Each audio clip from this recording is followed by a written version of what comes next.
যুক্তরাষ্ট্র ইরান আলোচনায় গুরুত্বপূর্ণ অগ্রগতি হওয়ার পর লেবাননে সতর্ক শান্ত পরিস্থিতি বিরাজ করছে। সোমবার রাতে কোনো ইসরায়েলি হামলার খবর পাওয়া যায়নি। রোববারও পরিস্থিতি ছিল তুলনামূলক শান্ত। একইভাবে শনিবারের পর থেকে হিজবুল্লাহ ইসরায়েলি বাহিনীর বিরুদ্ধে নতুন কোনো হামলার ঘোষণা দেয়নি। আসন্ন আলোচনার অংশ হিসেবে দক্ষিণ লেবাননের দখলকৃত এলাকা থেকে প্রতীকী সেনা প্রত্যাহারের ঘোষণা দেওয়ার বিষয়টি বিবেচনা করেছে, এমন তথ্য জানিয়েছেন বিষয়টি সম্পর্কে অবগত এক ইসরায়েলি সূত্র। লেবানন রাজধানী বৈরুত থেকে আরো জানাচ্ছেন জোবায়ের আহমেদ।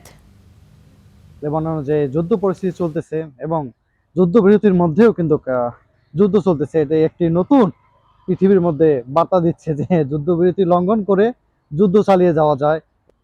আপনারা ইতিমধ্যে জানেন যে লেবাননের বর্তমান পরিস্থিতি শুধু এই যুদ্ধবিরতিটা খাতা কলমের মধ্যেই সীমাবদ্ধ রয়েছে, কিন্তু বর্তমান সিচুয়েশনে কিন্তু এটা প্রমাণিত হচ্ছে না। গত কয়েকদিনও কিন্তু বিশেষ করে লেবাননের দক্ষিণ অঞ্চলে বেকাবেলি, নাবাতিয়া এই অঞ্চলগুলোতে কিন্তু প্রতিনিয়ত হামলা চালিয়ে যাচ্ছে। বিশেষ করে রাত্রিবেলায় হামলা চালানো হচ্ছে, ড্রোন হামলা। এতে কিন্তু স্থানীয় নাগরিকরা যতটা ক্ষতিগ্রস্ত হচ্ছে, এর চেয়ে বেশি কিন্তু প্রবাসী বাংলাদেশিরা ক্ষতিগ্রস্ত হচ্ছে।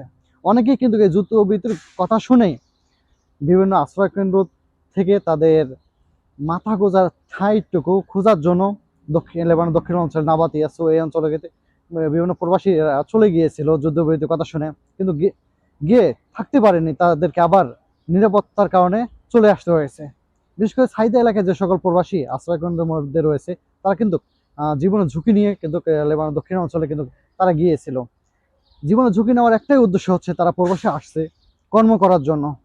এই যে দীর্ঘ একটা সময় যে তারা কর্মহীন রয়েছে, এতে কিন্তু তারা মানসিক চাপের মধ্যে পড়ে গিয়েছে। এই তাদের উপার্জিত অর্থ দিয়ে তাদের কিন্তু পরিবার চলে।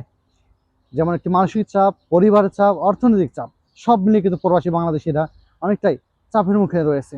এই কারণে কিন্তু জীবনের ঝুঁকি নিয়ে তারা কিন্তু ওই অঞ্চলে যেতে বাধ্য হচ্ছেন। তবে লেবাননের উত্তর অঞ্চলে কিন্তু জীবন মান কিন্তু স্বাভাবিকই চলতেছে। স্কুল, কলেজ, ব্যবসা প্রতিষ্ঠান সবকিছুই কিন্তু স্বাভাবিক। একই দেশে দুই পরিস্থিতি।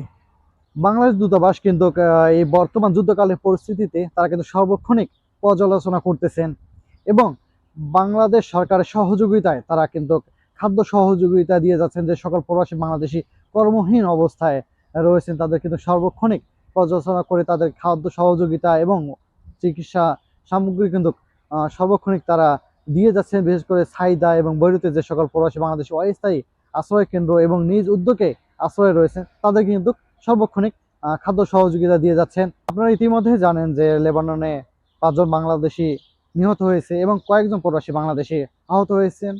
এই চলতি সপ্তাহে কিন্তু বাংলাদেশ দূতাবাস থেকে দূতালয় প্রধান আনোয়ার হোসেন স্যার তিনি 3 জন প্রবাসী বাংলাদেশিকে দেখার জন্য তাদের বাসস্থানে গিয়েছিলেন এবং সার্বক্ষণিক তথ্য নিয়ে, চিকিৎসার তথ্য নিয়ে তাদেরকে আশ্বস্ত করেছেন যে বৈরুত দূতাবাস তাদের পাশে আছে এবং সার্বক্ষণিক সহযোগিতা করবে, এমনটাই কিন্তু প্রতিশ্রুতি জানিয়েছে।